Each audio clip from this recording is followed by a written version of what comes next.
வணக்கம் வணக்கம் வணக்கம். ஜிஎம்பி மாயவரம் வாசனை யூடியூப் சேனல் பார்த்து சப்ஸ்கிரைப் செய்து ஷேர் செய்யுங்க. நன்றியுடன் அப்துல்லா. மனசு ரொம்ப கஷ்டமா இருக்கு. வேறு வேறு வீடியோலாம் போடுவேன். ஆனால் இங்கே நடக்கிற அக்கிரமம் அநியாயம் எல்லாமே கட்டுக்கள் அடங்காத ஒரு சூழலை ஆகிப்போச்சு. யாரு மேலேயும் குற்றம் சொல்றது எப்படி சொல்றதுன்னு தெரிய மாட்டேங்குது. காரணம் என்னன்னு கேட்டீங்கன்னா, ஒரு பக்கம் கொலை, கற்பழிப்பு, வன்கொடுமை, ஒரு பக்கம் போலீஸ் அராஜகம். இந்த போலீஸ்காரங்களுக்கு உண்மையிலேயே அறிவு இருக்கா, அறிவு இல்லையா? ஒவ்வொரு நேரத்திலையும் ஒவ்வொரு குற்றங்களை செஞ்சுட்டு, இந்த மாதிரி கொலைகளை செஞ்சுட்டு பலரை கொலை பண்ணிட்டு தைரியமா ஜெயில இருந்து திரும்ப அதுக்கு ஒரு வக்கீல வச்சு அதுக்கு பல லட்சங்களை செலவு பண்ணி அவங்க வெளியில எப்படி நடமாடுறாங்க, எப்படி அவங்களால உயிர் வாழ முடியுது? அவங்களுக்கும் ஒரு புள்ள இருக்கு, அவங்களுக்கும் ஒரு பொண்டாட்டி இருக்கு, அவங்களுக்கு ஒரு அப்பா, அவங்களுக்கு ஒரு அம்மா, அவங்களோட சொந்த பந்தங்க. காவல்காரங்க சொல்றதுக்கே கேவலமா இருக்குங்க. எத்தனை இடம்? ஒரு இடமா, 2 இடமா? ஒரு குற்றவாளி உங்களால கைது பண்ணப்பட்டா அந்த கைது பண்ண குற்றவாளிய நீதிமன்றத்தில் நிறுத்தணும். நீதிமன்றம் என்ன செய்யும்? அவங்களுக்கு 15 நாள் காவல் வச்சு அந்த 15 நாள்ல நீங்க விசாரணை செய்யுங்க அப்படின்னு உத்தரவிடும். இது அப்படியே தலைக்கீழா மாறி போச்சு. எல்லாமே முன்ன மாதிரி கிடையாது. இந்த சமுதாயம் மிகவும் வக்கிர புத்தியோட வாழ்ந்துட்டு இருக்காங்க. ஒரு பக்கம் பெண்களை கற்பழிச்சு அவளை சீண்டி அவளை சின்னாப்பின்னமாக்கி செதறடிச்சிடுறாங்க. ஒரு பக்கம் பாத்தீங்கன்னா அங்கங்க நடு ரோட்டுல ஈவு இறக்கம் இல்லாம அருவாளோட சுத்தி அருவாளோட கொலைப்பட்டானுங்க, செயினா இருக்கிறானுங்க. ஒரு காணொலியை பார்த்தேன். ஒரு அம்மா நடு ரோட்டுல வருது, அது ஸ்கூட்டர் ஓட்டிட்டு வருது. ஸ்கூட்டர் ஓட்டிட்டு வந்த அம்மாவை பின்தொடர்ந்து 2 பேரும் அந்த செயினை அறுத்துட்டு ஓடுறானுங்க. எங்க போய் முடிய போகுது? எத்தனை கொரோனா வந்தாலும், எத்தனை சுனாமி வந்தாலும், எத்தனை பூகம்பம் வந்தாலும் இந்த மக்கள் மாறாதுங்க.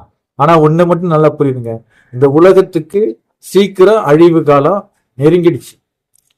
என்னோட மனசுல வலியை வச்சுட்டு நான் சொல்றேன். இப்படிப்பட்ட குற்றவாளிகள், இப்படிப்பட்ட குற்றங்கள் அதிகமாக அதிகமாக அதிகமாக நமக்கு வெறுப்பு வருது. இந்த காலத்தின் மேல வெறுப்பு வருது. இந்த மாதிரி எல்லாம் அநியாயம் பண்ணுவாங்களா? ஆனா இதுக்கெல்லாம் காரணம் என்ன தெரியுங்களா? அரசாங்கத்தோட மெத்தன போக்குதான். இப்ப நிறைய பேரு பேட்டியெல்லாம் கொடுத்துருக்காங்க. அந்த பேட்டியெல்லாம் பார்க்கும்போது நமக்கு அப்படியே மனசு வலிக்குது. ஒவ்வொருத்தரும் ஒவ்வொரு மாதிரி பேட்டி கொடுக்குறாங்க. ஒரு சிறுவன் தனியா பேட்டி கொடுக்குறான். அதுல வீடியோ எடுத்திருக்காங்க, வீடியோல பதிவாயிருக்கு. 2 பேர் காவலாளிகள் மாட்டை அடிக்கிற மாதிரி அடிக்கிற மனுஷங்களாடா நீங்க. ஆனா ஒரு மனிதனை மனிதனே அடிச்சு கொல்லும் போது எவ்வளவு வேதனையா இருக்கு. இதுல ஒரு டிஎஸ்பி சம்பந்தப்பட்டிருக்காருங்கிறாங்க. அந்த சம்பந்தப்பட்ட டிஎஸ்பி சஸ்பெண்ட் பண்ண போறாங்கிறாங்க. இன்னும் எவ்வளவு இருக்கு. சமுதாயம் சிறஞ்சிட்டு. ஏன்னு கேட்டீங்கன்னா, எந்த ஆட்சியா இருந்தாலும் இந்த காவல்துறை அதிகாரிகள் அவங்களுக்கு ஒரு வக்ர புத்தி நிறைய. அதாவது அவங்களோட குடும்பத்துல அவங்க பொண்டாட்டி புள்ள கூட வாழுறாங்களா, இல்ல வேற யாருக்காவது பிறந்தாங்களான்னு தெரியல. அப்படி எண்ணம் தோணுமா? அப்படியெல்லாம் நினைக்க தோணுமா? இப்படியெல்லாம் அடிக்க தோணுமா? என்னங்க உங்களோட நியாயம்? எங்க போகுது இந்த சமுதாயம்? இது தமிழ்நாடு தானா? வடநாட்டுலதான் இப்படிப்பட்ட அக்கிரமங்கள்லாம் பார்த்து, அந்த மணிப்பூர்ல அக்கிரமம், இந்த ரயில கொளுத்தி விட்டுது. ஒரு காலத்துல எல்லாம் அப்படி அப்படி பார்த்து பார்த்து பார்த்து நம்ம வளர்ந்துருக்கோம். ஆனா அந்த பஸ்ஸை கொளுத்தி விட்டாங்களே அம்மாவோட ஆட்சியில, அம்மாவை கைது பண்ணாங்க அப்படிங்கிறதுக்காக. அப்படிப்பட்ட கொலைகாரர்கள், அப்படிப்பட்ட கொடும் செயல் படைச்சவங்க எல்லாம் இந்த நாட்டுல வாழ வேண்டாங்க. நிச்சயமா சொல்றாங்க, இன்னும் கொஞ்ச காலம்தான் நம்ம வாழ போறோங்கிறது. இப்படிப்பட்ட அக்கிரம அநியாயம் வரும்போது இன்னும் வேறு வேறு வேறு நோய்கள் எல்லாம் குத்து உயிரும் கொலை உயிருமா ஒவ்வொருத்தரும் சாக போறோம். இறைவன் வலிமையானவன். பேர் வணங்கி நாட்டை காப்பாற்றணும், உலகத்தை காப்பாற்றணும், மனிதர்களை காப்பாற்றணும் வேண்டுறோம். அது ஒரு பக்கம் இருக்கு. அதை ஏற்று மன்னிச்சு விட்டானா பரவாயில்ல. ஆனா இப்படிப்பட்ட காவல்துறை அதிகாரிகள், ஒரு காவல்துறை அதிகாரின்னு நான் சொல்றேன், ரொம்ப கொடுமையா வலிமையா சொல்றேன். அப்படி கேஸ் போட்டு அவனை கொண்டு போய் உட்கார வச்சு இந்த அடி மேல அடிச்சு அவனை கொண்டுட்டு அவன் நிம்மதியா தூங்க முடியுமா? அவன் பொண்டாட்டி புள்ள அவனை மதிக்குமா? அவன் அப்பங்காரன் மதிப்பானா? அவன் ஆத்தாக்காரி மதிப்பானா?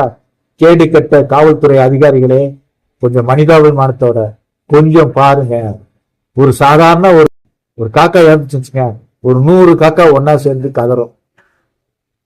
புரிஞ்சுக்கிட்டீங்களா? ஒரு மனிதனை போட்டு மிருகத்தனமா அடிச்சு இந்த சட்டத்துல உள்ள ஓட்ட இவர்களுக்காக, இந்த குற்றவாளிகளுக்காக வாதாடுற வக்கீல் இவெல்லாம் இருக்கக்கூடாது. அரசாங்கம் இந்த மாதிரி ஒரு நிறைய கேள்வி எல்லாம் கேட்டிருக்காங்க நீதித்துறையில. வானத்திலிருந்து குதிச்சு வந்துட்டாங்களா போலீஸ்காரன்ட்டு? குதிச்சு வந்தனால்தான் இந்த நிலைமை. இப்ப ஸ்ரீமதி கேஸ் இருக்க, தங்கை ஸ்ரீமதி கேஸ் நல்லா தெரியுது, ஒரு கொலை கற்பழிப்புன்ட்டு அவன் கொன்னுட்டாங்க. கொன்னுட்ட பிறகு அதுக்கு 1000 காரணங்கள் சொன்னாங்க. இத்தனை நாளாவது இவ்வளவு போராட்டம் நடந்து, இவ்வளவு பிரச்சனை நடந்து, அந்த குற்றத்துக்கு இதுவரைக்கும் தீர்ப்பு கிடைச்சதா?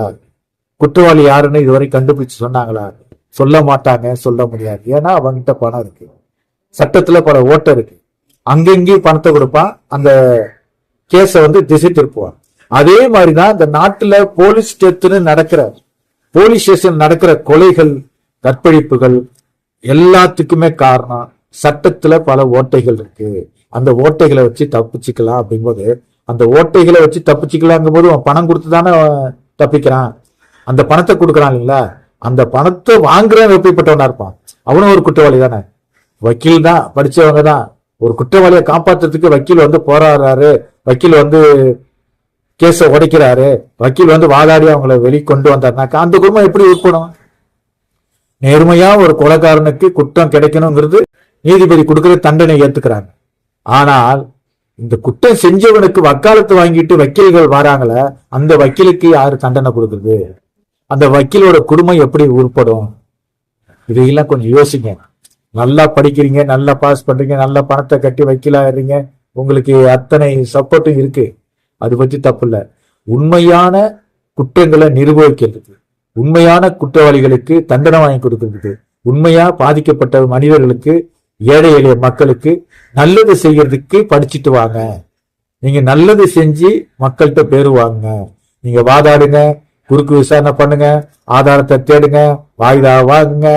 ஒரு கொலை நடந்துச்சுன்னா அந்த கொலை குற்றவாளியே கைது பண்ணிடுறாங்க, அப்புறம் ஜெயில வச்சிருக்காங்க. அவன் உள்ள இருந்துகிட்டே பணத்தை கொடுத்து, இந்த வக்கீல்னா அந்த வக்கீல்கிட்ட போ, அந்த வக்கீல் இல்லைன்னா அந்த வக்கீல்கிட்ட போ, இத்தனை லட்சம் பணத்தை கொடுத்து அதே கேஸ ஒண்ணு இல்லாத ஆக்கி அவன் வெளியில வந்துடுறான். அவன் வெளியில சொகுசா வாழுறான். இந்த வாதாடின வக்கீலும் சொகுசா வாழறாரு. ஆனா பாதிக்கப்பட்ட குடும்பம் அவங்க கோயில்ல நின்று அழுகுறாங்க பாருங்க. அந்த இறந்து போனவங்களுக்கு முன்னாடி சமாதியில உட்காந்துட்டு அழுகுறாங்க பாருங்க. இந்த பாவங்கள் உங்களுக்கு நிம்மதியான வாழ்க்கையை தராது. இத ஒவ்வொரு மனிதனும், இறைவனை நம்புறவன் இந்த மாதிரி குற்றம் செய்ய மாட்டான். சாவுன்னு நமக்கு இருக்கு, நம்ம பொண்டாட்டு பிள்ளைங்களுக்கு அந்த தவறு போய் சேரும் அப்படின்னு நினைக்கிறவன் இப்படி செய்ய மாட்டான். தயவு செய்து மக்களே, வாழ போறது கொஞ்ச நாள். இப்படிப்பட்ட குற்றவாளிகள், இப்படிப்பட்ட போலீஸ் அதிகாரிகளை கடுமையான தண்டனை கொடுக்கணுங்கிறதுதான் இந்த வீடியோ. வேற ஏதோ மனசு வலிக்குது, அதெல்லாம் சொல்ல தெரியல. மன வேதனையோடு இறந்து போன, கொலை செய்யப்பட்ட அந்த குடும்பத்திற்கு ஆறுதலும் ஆழ்ந்த அனுதாபத்தையும் தெரிவித்துக் கொள்கிறேன். மனசு வலியோட இந்த காணொளி. கண்டிப்பா இதுக்கெல்லாம் ஒரு முடிவு பிறக்கணும். இறைவன் அதுக்கு தண்டனை கொடுப்பாங்கிற நம்பிக்கை எனக்கு இருக்கு. ஜிஎம்டி மாயவரம் வாசனை யூடியூப் சேனலை பார்த்து சப்ஸ்கிரைப் பண்ணுங்க, ஷேர் பண்ணுங்க, கமெண்ட் பண்ணுங்க. நன்றியுடன் அப்துல்லா. எல்லோருக்கும் வணக்கம். நான் தான் உங்க ஸ்ரீகாந்த் தேவா பேசுறேன். வெற்றி வெற்றி வெற்றி ஜெயிக்கிறோம். மாயவரம் மண்வாசனை சேனலுக்கு சப்போர்ட் பண்ணுங்க, சப்ஸ்கிரைப் பண்ணுங்க, லைக் பண்ணுங்க, கமெண்ட் பண்ணுங்க. யாரோட சேனல் தெரியுமா? அது நம்ம அண்ணன் அப்துல்லா அண்ணனோட சேனல் தான். அவர் உங்ககிட்ட என்ன கேட்கிறாரு? ஒன்லி சப்ஸ்கிரைப் மட்டும் பண்ணுங்க. கண்டிப்பா அந்த சேனல்ல உங்களுக்கு ரொம்ப ரொம்ப ரொம்ப மனசுக்கு பிடிச்ச விஷயங்கள் அண்ணன் பண்ணிட்டு இருக்காரு. பாடலா இருக்குது, இன்டர்வியூவா இருக்குது. நான் சப்ஸ்கிரைப் பண்ணிட்டேன், நீங்க பண்ணிட்டீங்களா? உங்க ஃப்ரெண்ட்ஸ் கிட்ட சேர்ந்து எல்லாரும்